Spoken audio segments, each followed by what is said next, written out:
नमस्कार, मैं पंकज कुमार। पटना के गांधी मैदान में गांधी मूर्ति के पास ये छात्र संसद का आयोजन और बीपीएससी परीक्षा को लेकर री एग्ज़ाम की मांग और बिहार पुलिस की ओर से की गई निर्मम लाठीचार्ज, छात्र की बेहद बुनियादी और जायज़ मांग को सत्ता दबाकर उसके प्रदर्शन को तानाशाही और बर्बर लाठीचार्ज कर दबा रही है। बीपीएससी अभ्यर्थी पर यह तीसरी बार है जब पुलिस द्वारा लाठीचार्ज कर छात्रों की जायज़ मांग को दबाया जा रहा है। बात एकदम स्पष्ट है कि 13 दिसंबर को बीपीएससी 70वीं पीटी का आयोजन किया गया था, जिसमें पटना के एक सेंटर बापू सभागार पर प्रश्न पत्र देर से मिलने और अन्य अनियमितताओं के कारण बीपीएससी खुद इसे स्वीकार कर सिर्फ इस एक सेंटर की परीक्षा को रद्द कर इसे फिर से 4 जनवरी को आयोजित करने का फैसला किया है, जबकि छात्रों की मांग है कि पूरे परीक्षा को रद्द कर री एग्ज़ाम कराया जाए। आखिर एक ही परीक्षा का 2 बार एग्ज़ाम, 2 प्रश्न पत्र होने से मेरिट लिस्ट प्रभावित होना तय है। यदि इस बार के परीक्षा में आसान सवाल आते हैं तो बाकी छात्रों के साथ अन्याय होगा। बस इतनी सी बात है जिसके कारण छात्र लगातार 11 दिनों से आंदोलन कर रहे हैं और सत्ता छात्रों के साथ हर तरह के दमनकारी कदम उठा रही है। जब छात्रों की मांग नहीं मानी गई तो छात्र उग्र होकर मजबूरी में मुख्यमंत्री से मिलने निकल पड़े। फिर क्या था, निरंकुश, बर्बर और तानाशाही सरकार और प्रशासन ने छात्रों को बेरहमी से पीटा, करकराती ठंड में पानी के बौछार छोड़े, महिलाओं पर पुरुष पुलिसकर्मी ने लाठी चलाए। बीपीएससी अभ्यर्थियों के साथ यह तीसरी बार पुलिस ने लाठीचार्ज किया है। इस बार के लाठीचार्ज में 1 दर्जन छात्र हॉस्पिटल में भर्ती हैं और सैकड़ों छात्र घायल हैं और 3.25 लाख परीक्षार्थी का भविष्य अधर में है। इस लाठीचार्ज में प्रशासन और सत्ता से कोई सवाल नहीं है, उनकी कोई जिम्मेदारी नहीं है। सारे सवाल, सारे नियम कानून, सारी जिम्मेदारी, अनुशासन, कर्तव्य पालन बस छात्रों के लिए है।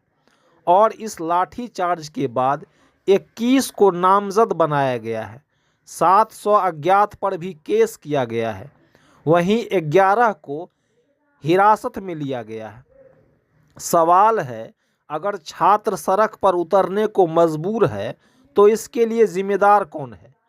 जब व्यापक अनियमितता की बात बीपीएससी खुद स्वीकार कर रही है तो फिर वह पूरे परीक्षा को रद्द कर क्यों नहीं री एग्ज़ाम कराती है? आयोग का रुख, सरकार का अहंकार और पुलिस का निर्मम दमन पर कोई सवाल नहीं है, लेकिन छात्रों से पूछा जा रहा है कि वह आंदोलन क्यों कर रही हैं। अरे बच्चे हैं, चांद मांग रहे हैं। सारे सवाल छात्र से। जब गांधी मैदान में आंदोलन की अनुमति नहीं थी तो छात्र संसद का आयोजन क्यों किया गया? अपने जीवन और हक की आवाज़ वो क्यों उठा रहे हैं? विडंबना तो यह है कि छात्रों के आंदोलन को सड़क जाम का कारण बताया जा रहा है। बरसों से जाम में फंसी और रेंगती पटना में लगता है छात्र आंदोलन से पहले कभी जाम ही नहीं लगा था और आगे भी नहीं लगेगा। यहाँ सत्ता एक हाथ में निर्मम दमन कर रही है और दूसरे हाथ में कानून का किताब उठाए हुए है। सच को सच कहने पर लाठी चटकाया जा रहा है। मूल सवाल यहाँ यह है कि छात्र जब अपने मौलिक अधिकार को लेकर पिछले 11 दिनों से लगातार प्रदर्शन कर रहे हैं तो इसके समाधान के लिए सरकार की ओर से क्या पहल की गई? कोई ठोस समाधान तो दूर, मुख्यमंत्री नीतीश कुमार सारी बातों से अनजान बने रहे। बस वार्ता के नाम पर महज औपचारिकता पूरा करने की कोशिश की गई और पुलिसिया दमन ही इसका एकमात्र समाधान माना गया। नीतीश कुमार के नाम कई रिकॉर्ड हैं। उनमें सबसे ज़्यादा बार मुख्यमंत्री के रूप में शपथ लेने का ही रिकॉर्ड नहीं है, बल्कि छात्रों के वाजिब आंदोलन का लाठी के बल पर लाठी तंत्र द्वारा दमन का भी रिकॉर्ड है। सिर्फ छात्र आंदोलन ही नहीं, बल्कि शिक्षकों का प्रदर्शन हो या आशा आंगनबाड़ी का या कोई अन्य प्रदर्शन, सबको इसी तरह निर्मम पुलिसिया दमन का कर दबा देती है। बिहार में 2005 से नीतीश कुमार मुख्यमंत्री हैं। बावजूद इसके बिहार देश का सबसे गरीब, शिक्षा और स्वास्थ्य में सबसे पिछड़ा राज्य है। ले देकर छात्रों के सामने बस परीक्षा पास कर नौकरी का विकल्प ही बचता है। लेकिन उसमें भी यदि आप हक के लिए आवाज़ उठाएंगे तो निर्मम दमन होगा। यह छात्रों का आंदोलन महज बीपीएससी परीक्षा में हुई अनियमितता का आंदोलन नहीं है, बल्कि बिहार में बर्बाद हो चुकी शिक्षा व्यवस्था, रोजी रोजगार की कमी और बेतहाशा बढ़ती बेरोजगारी, इसके प्रति सरकार की उदासीनता और समय समय पर इसके दमनकारी नीति का परिणाम है। और अंत में आती है बात चुनाव पर, तो यह बिहार का दुर्भाग्य है कि छात्र भी यहाँ जाति की राजनीति में फंसे हैं। लेकिन क्या उन्होंने अपने लिए इस व्यवस्था और ऐसी दमनकारी परिस्थितियां की मांग की थी?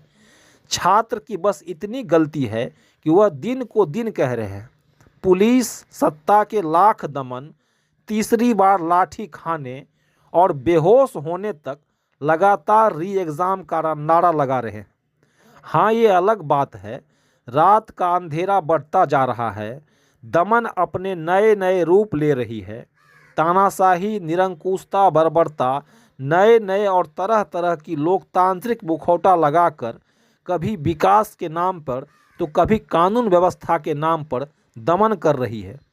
रही बात विपक्ष की, तो वह दूर खड़ा होकर यह सब देख रही है और छात्रों के हित की घड़ियाली आंसू बहा रही है। क्योंकि असली मुद्दा छात्र हित नहीं, बल्कि वोट है, और वोट और सत्ता की सीढ़ी जाति है।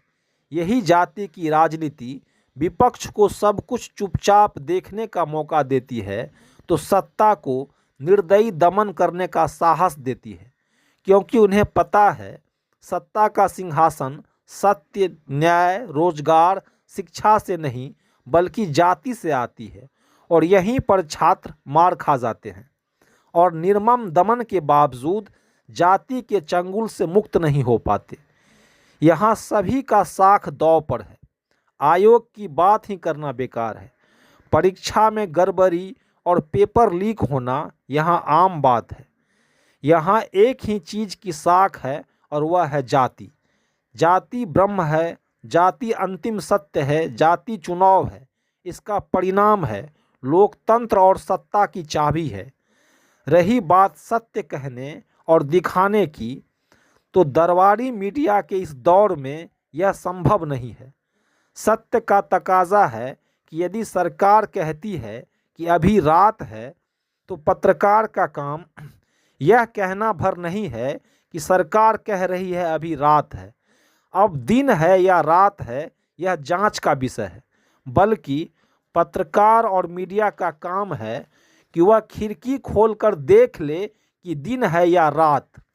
यदि दिन है तो वह कहे कि अभी दिन है, और अगर रात है तो वह कहे कि अभी रात है। जांच का विषय तब होता है जब चीज़ें स्पष्ट ना हो।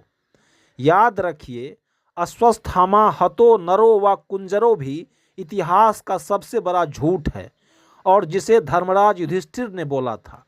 परिणाम सबको मालूम है। इस सब के बीच बड़ा सवाल यह है कि छात्रों के साथ न्याय, जो कि अभी सवाल भर है, जवाब कौन देगा? सरकार, आयोग, पुलिस या फिर छात्र? या आम जनता? जवाब आप जानते हैं। आप देख रहे हैं पंकज का संवाद।